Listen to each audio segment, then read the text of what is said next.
Bonjour à tous, j'espère que vous allez bien. On se retrouve aujourd'hui pour une nouvelle vidéo. Ça faisait un bail, du coup j'ai un énorme boule call à vous présenter comme vous avez pu le voir dans la miniature, puisque j'ai reçu pas mal de livres, même certains dont je ne m'attendais pas vraiment, mais parce que ça faisait, pour l'un, je pense que ça faisait plus de 6 mois que je l'avais commandé. Donc voilà, je vais revenir, je vais vous présenter plutôt tous ces livres là. Ils seront peut-être dans le désordre, j'ai pas trié VO, VF, hardback, paperback, etc. Ça va venir comme ils sont posés là sur mon lit, et puis je vais vous les présenter petit à petit. Le premier c'est The Happy Ever After Playlist de Abby Jimenez. Donc ce livre là, je pense qu'il est sorti déjà depuis un moment, il est en VO, et je ne crois pas qu'il ait été traduit, mais j'en ai entendu parler plusieurs fois sur la chaîne de Bookables. Et je sais qu'elle adore les romances, et celui-ci a été plutôt un coup de cœur. C'est un second tome, c'est un tome compagnon. Le premier c'était The Friend Zone. Je sais qu'elle l'avait un peu moins aimé et qu'elle... Enfin, dans ce qu'elle disait, on pouvait commencer à partir du deuxième tome sans problème, donc voilà, je l'ai pris. Ça parle d'une jeune femme qui va trouver un chien abandonné, et quand elle va mettre une annonce pour dire qu'elle l'a trouvé, vu qu'il n'y a pas de réponse, elle va commencer forcément à vraiment l'adopter, puisqu'elle l'avait recueilli chez elle. Sauf que quelques jours plus tard, un jeune homme, c'est Sloan, je crois, arrive, et c'est un artiste assez connu, un chanteur. Il revient de tourner, et en fait c'est son chien. Et donc voilà, va commencer, je pense...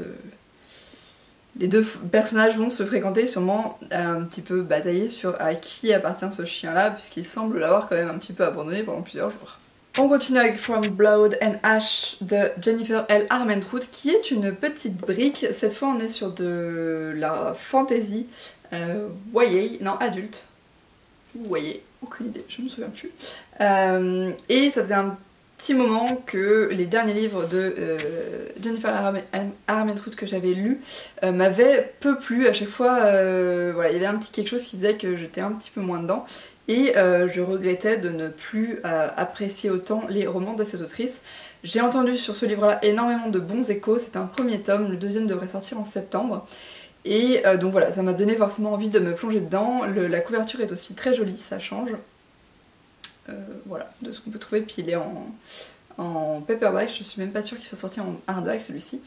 Voilà, je sais que le premier tome va pas tarder à sortir, et j'ai envie aussi de me plonger dans celui-ci pour vraiment découvrir ces personnages et apprécier, j'espère cette fois, la plume de l'autrice. Je n'en sais pas plus, je ne m'en souviens plus, et je ne veux pas me replonger tout de suite dans l'histoire, mais ça parlait d'une jeune femme qui est obligée, de par quelque chose, de respecter un certain nombre de règles, puisque je sais plus si c'est parce qu'elle elle est la reine ou la princesse du royaume, ou elle a quelque chose en tout cas, et elle a un devoir envers tous les concitoyens. Mais petit à petit elle va découvrir des secrets qui lui sont un petit peu cachés, et voilà, on va être plus sur de l'enjeu politique je pense dans ce livre. Je vais continuer avec mes paperbacks VO avec Stolen Songbirds de Danielle L. Jensen. Donc Danielle L. Jensen, j'ai découverte il y a un petit moment, il y a plus de 2 ans déjà, avec The Daughter of the Pirate King, je crois que c'est ça. Et j'avais beaucoup aimé cette duologie. Ensuite j'avais écouté un de ses livres paru au départ seulement en version audio, que j'avais absolument adoré, et donc il y a un mois, je me suis lancée dans Dark Shores, et le second tome que je vais vous présenter, que je viens de terminer. Du coup, comme j'aime à chaque fois chacun des romans de cette autrice, je me suis dit pourquoi pas me plonger dans la première saga qu'elle a sortie, qui donc est cette dernière, je crois qu'il y a 4 ou 5 tomes. Et ici on est dans de la fantasy YA, avec une jeune femme qui va être envoyée dans les montagnes, je crois, et qui va devoir marier un troll. Donc voilà, ça change, hein, déjà c'est rare qu'on voit des trolls en tant qu'un petit peu héros, en tout cas mis en avant du côté bon du livre. J'ai hâte de me plonger dedans et de pouvoir découvrir un petit peu plus sur cette mythologie. On passe à une réécriture avec Sherwood de Megan Spooner. On est sur la réécriture ici de Robin des Bois, avec une héroïne et non un héros, donc qui serait Robin. Et ce livre-là, il est sorti il y a plus d'1 an. Je sais que j'avais lu le tome compagnon, en tout cas son autre réécriture cette fois-ci, de La Belle et la Bête, et que j'avais bien aimé. Ça n'avait pas été un coup de cœur, mais j'avais bien aimé. J'avais envie de découvrir un petit peu cette réécriture de Robin des Bois, qui change de ce qu'on peut voir dans les autres livres. Voilà, j'avais commandé il y a plus d'1 an, il n'était jamais arrivé, et il est arrivé là juste après le confinement, parti d'Australie. Et voilà, je me souviens plus exactement de tout, je crois qu'il y a des avis un petit peu mitigés, donc ça ne sera pas une de mes prochaines lectures. Mais je pense quand même me plonger dedans parce que ça avait été la même avec la réécriture de La Belle et la Bête, j'avais vu des avis mitigés, finalement j'avais quand même bien aimé. Passons à de la VO avant de continuer de finir sur les hardbacks. Je viens de recevoir cette semaine Too Young de Margot De Bortelli aux éditions Addictive. Donc c'est mon premier livre papier de ces éditions là, j'en ai déjà lu un je crois, et j'en ai un autre en e-book, mais j'en entends tellement de bien de par Elise, donc de Parfum de mots, qui s'occupe du blog avec moi, que voilà, comme il y a eu une romance en français qui m'a plu, une deuxième, je me suis dit allez pourquoi ne pas tenter encore une autre. C'est une bonne brique, mais j'avais envie cette fois-ci d'avoir le livre papier, pas forcément l'e-book. Ici on est sur une romance avec deux personnages qui ont une grande différence d'âge, puisque la jeune femme était la babysitter du jeune homme quand il était plus jeune et qu'ils vont se revoir des années plus tard, et que forcément cette différence d'âge et le fait que je pense elle a été cette babysitter va leur mettre un petit peu des bâtons dans les roues, en tout cas et ne va pas faciliter l'histoire d'amour. Donc j'ai là aussi hâte de me plonger dedans, même si j'ai été un peu dégoûtée quand j'ai reçu le livre. Je sais pas si vous voyez que la tranche ici est quand même pas mal abîmée. Mais bon, on fera avec, on essaiera de le cacher un petit peu dans la bibliothèque. Je continue avec des livres au format poche aux éditions Milady. Le premier c'est Darina Jones, Charlie Davidson, le tome 13 de Darina Jones. Depuis le Covid, j'ai l'impression que ces livres-là ne sont plus édités. Puisque le prix sur Amazon a commencé à enfler, les prix d'occasion aussi, donc je me suis jetée sur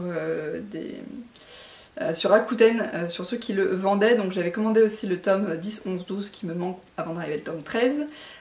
Pour le moment je ne les ai toujours pas reçus, ils sont censés être en transit, mais voilà, j'avais envie de sécuriser, d'être sûre d'avoir la fin de la saga en papier, vu que je n'avais tout le début, mais je n'irai pas le synopsis pour ne pas le spoiler.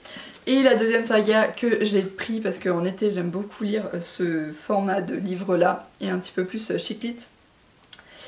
Donc j'ai pris L'Appel de la Lune, donc premier tome et deuxième tome de la saga Merci Thompson de Patricia Briggs. Je l'ai découverte il y a très peu lorsque j'ai entendu Hélène de la chaîne Et la Petite F en parler. Je suis allée lire les synopsis et je me suis dit il me le faut, je pense que ces livres-là, cette saga peut me plaire, donc je les ai pris aussi en occasion sur Rakuten.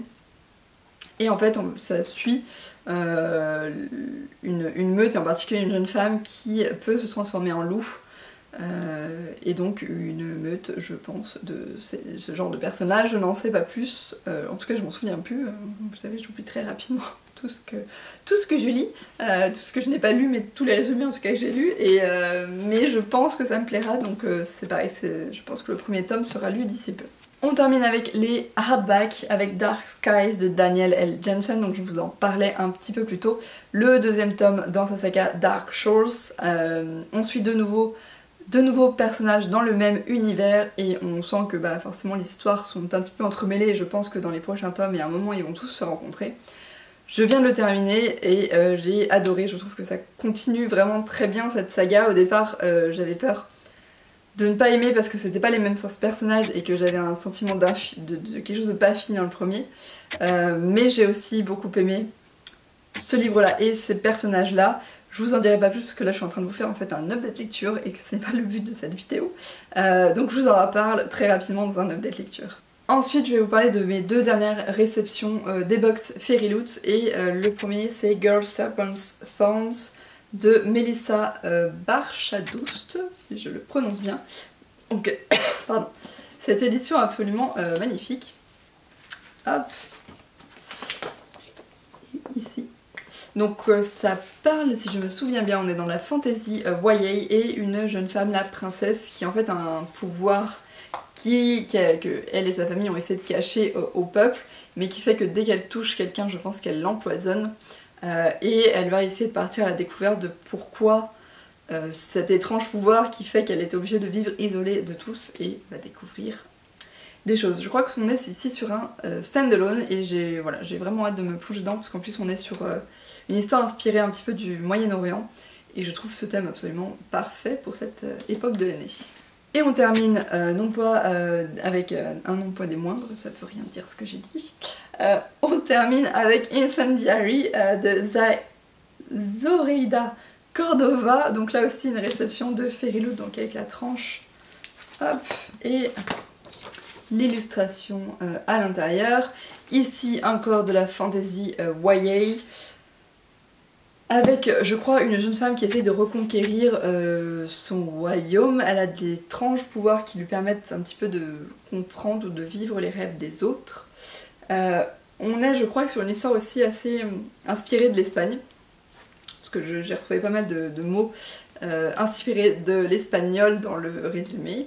Et là aussi, hâte de me plonger dedans. C'est vrai que comme ça, en ayant vu la couverture au départ, ou même si j'avais vu sur Goodreads, le livre m'aurait pas forcément tenté parce que je trouve la couverture pas forcément la plus attirante qu'il soit, mais l'illustration intérieure et le résumé me donnent aussi très envie de découvrir le contenu de ce livre. C'en est tout pour mon book haul de livres papier, parce que j'ai aussi acheté des e-books, mais si je commence à vous en parler ici, je pense que cette vidéo ne terminera jamais. Donc c'est tout pour le moment, j'espère que cette vidéo vous aura plu, que si vous avez lu certains de ces livres, n'hésitez pas à m'en parler en commentaire, je serais ravie d'en discuter avec vous. Et sur ce, je vais vous souhaiter une très bonne journée, de très bonnes lectures et à très bientôt.